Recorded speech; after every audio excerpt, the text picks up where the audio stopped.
Hello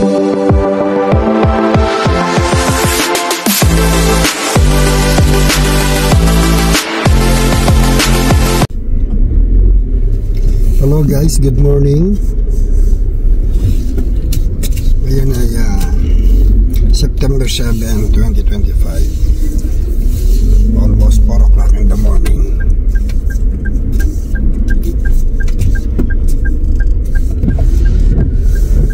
So, bali, maaga kami gumising.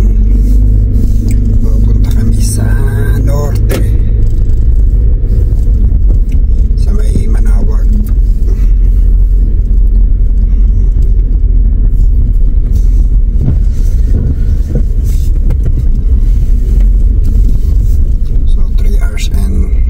And 3 hours and 48, so 4 hours. 4 hours kami biyahe.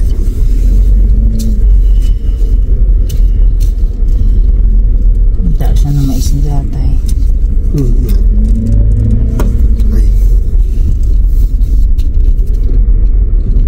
Ulit ang guard.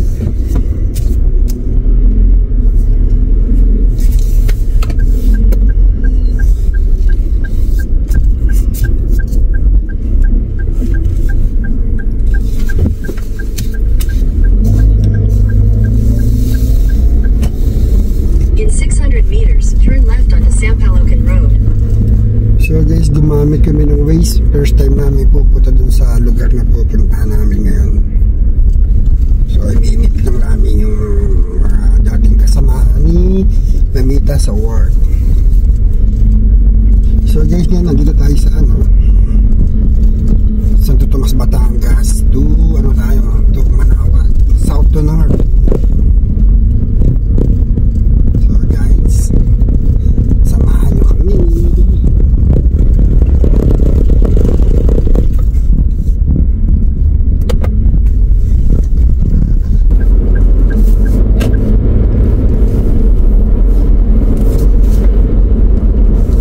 Yeah guys,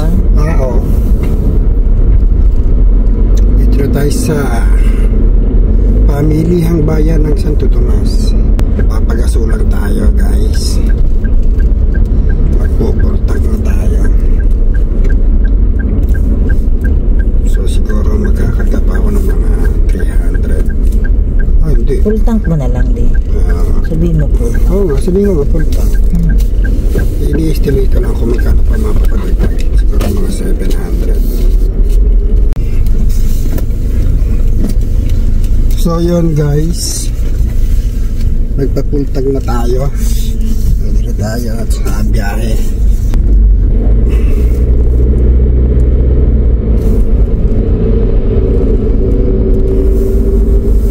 Medyo malamig na guys. Malamig na sa madaling araw. Lagi ako dalang jacket.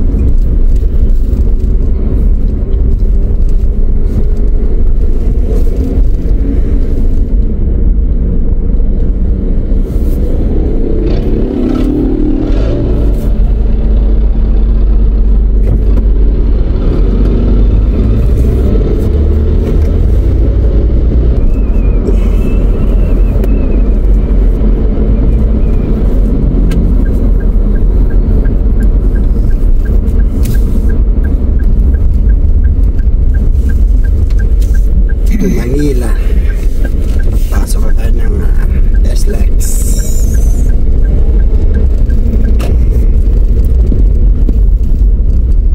Pasto.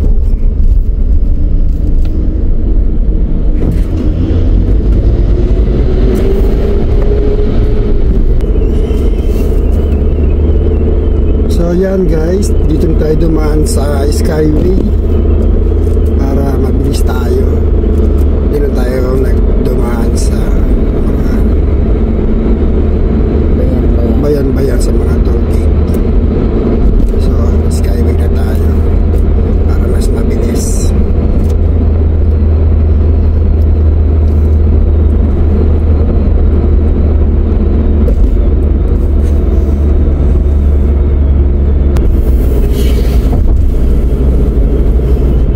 yan guys, bali papasok na tayo sa NLEX.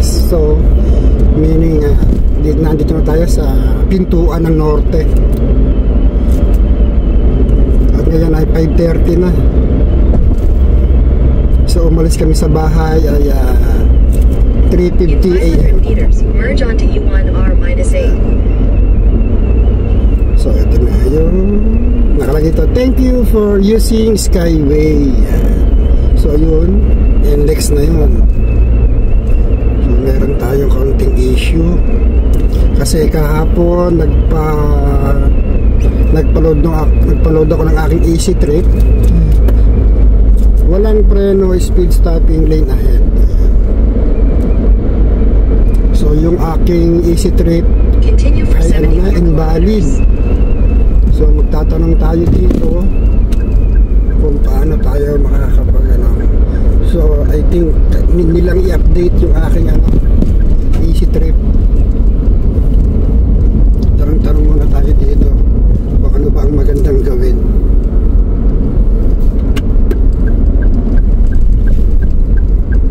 So dito tayo.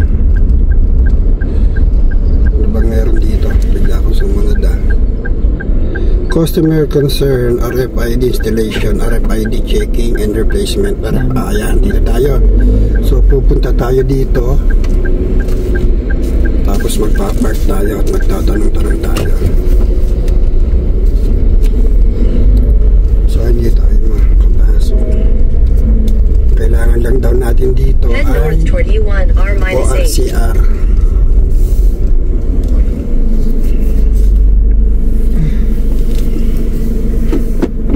Saan ka? Hindi. Ano ko? So yan guys, stop over muna tayo dito bago tayo pumasok ng NLEX. At tayo ay magpapa-update ng ating RFID. So guys, kape muna tayo, pantanggal ng antok. Tulog pa lang. Malayo pa tayo. Yung anak namin nasa likod tulog. Hi guys. Kinig niya, sabi niya, hi guys, tapos natulog na ulit. Antok pa daw siya. May pengang pera. Ay. Baka hindi pwede ang Gcash. Teko naman, di kaya ng kamay ko. Kita ka. So yun guys, hindi ako nakapagpa-update ng aking RFID kasi alas 8 pa ang bukas. Hindi, magbabayad tayo mamaya. Maganda, ano rin maglagay na. Kung magbabayad tayo, meron ako din yung So, mag-ano lang kami, parang magbabayad lang kami ng cash din. Bahala na mamaya.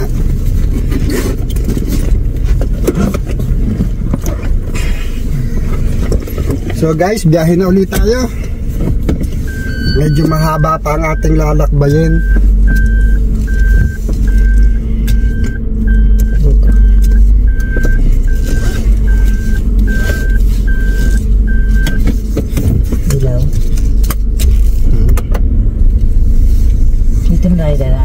Dito na, wala tayo.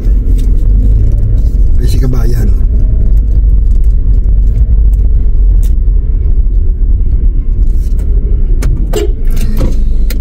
Dali na. Nagtanong pa siya kung hindi na siya didiretso. Sundan natin na.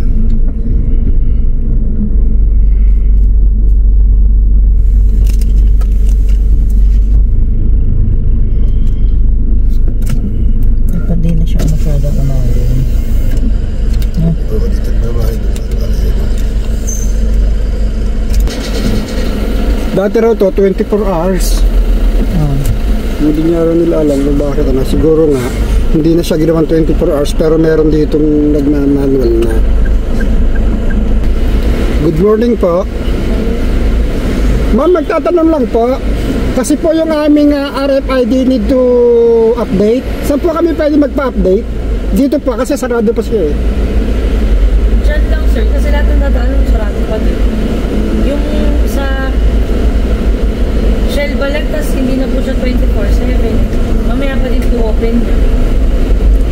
Pero pwede mag-manual na lang kami. By cash na lang kami magbabayad. Meron pa naman pong cash. Meron pa. So, no problem. Kahit pabalik, walang problema, ma'am. No? Lagi lang po sa kanan. Laging kanan lang. Po. We are in north na kasi yung accent mo. Nasa north na kami. Kasi yung accent. Taga-south po kayo. Opo. Ingat po kayo. Thank you. Salamat. Nakikinig siya. Nakikinig ko na yung accent ng north. Continue for 73 kilometers. 73. Ano yung sinabi sa atin ka ng 34, no? Ano sinabing 34 ah? Ano ba?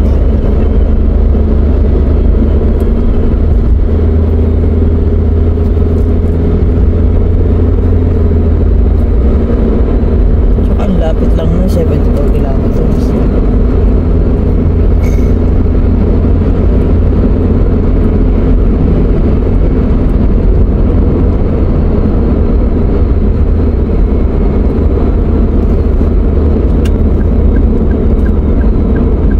Tayo sa pass lane.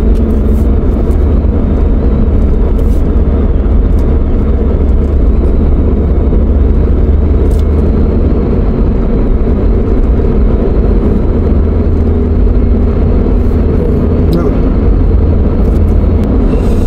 So yan guys, officially tayo ay nasa NLEX na. So talagang pa-north na tayo.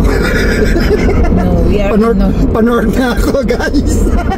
north ka na. North ka na. So bali ang gagawin na lang natin ngayon, cash payment na lang ang gagawin natin sa bawat toll gate na ating dadaanan, which is pabor din sa amin kasi kung magka-card kami kailangan namin mag-load ng card. So hindi naman kami lagi pumupunta ng north. So okay na rin yung cash. Yun nga lang, pag cash payment kasi pipila ka pa. Ay, wala pa pala tayo sa north. Valenzuela City pa.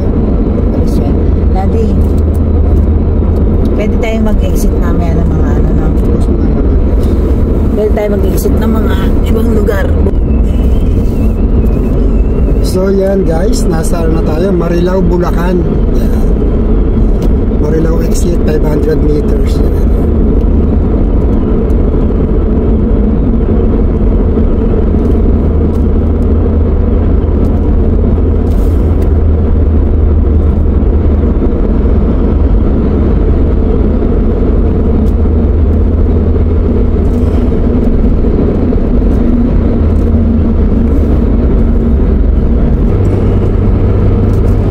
So yan guys, dito medyo palaya na ulit yung yung tanawin natin kasi province na ulit ito ng Bulacan. Nandito tayo sa Tambubong. Ayan, may mga palaya na rin siya sa aking both side ko, left and right. So hindi lang makita kasi yung aking camera ay nakafocus sa daan. Kita sa right. So kita siguro konti lang. NLEX North Tarlac, Malagtas, Tabang. So siguro mag-exit tayo North Tarlac, then pagdating doon lilipat tayo ng maybe AC-Tex or hindi ka naman parang AC-Tex ang lilipatan natin. Actually this is only my second time na mag-drive dito sa norte. Yung first time ko nung kami mag-Baguio, that was 2022 pa. So nalimutan ko na rin yung mga, alam niyo, yung mga exit, mga si Katotos, nagkakaedad na. Magiging malilimutin na. Talaga isa lang hindi ko malimutan na yung pagmamahal ko kay Mamita. Ay, good morning! Pinahatak si Mamita guys, sabi ko huwag siyang matulog kasi wala akong kakwentuhan. Alam mo, ay pala ko nakita. Shit. Next time hindi ko alam kung kailan yung susunod. Next one. Next one. Kasi sabi ko kanina, next convenience store, mag-stop kami. Pero nabasa ko na yun doon, Shell. Nawala sa isip ko kasi nagkukwento ako sa inyo, guys. Sinisi pa yung guys. Guys, mamaya na ulit. Sabi niya matulog ako. So guys, stop over muna tayo. Dito kami ngayon sa McDonald's, dito sa Petron Station. Hindi ko lang alam kung anong lugar to. So stop over muna, mag-relax. Kakain ng breakfast. So guys, kain muna kami.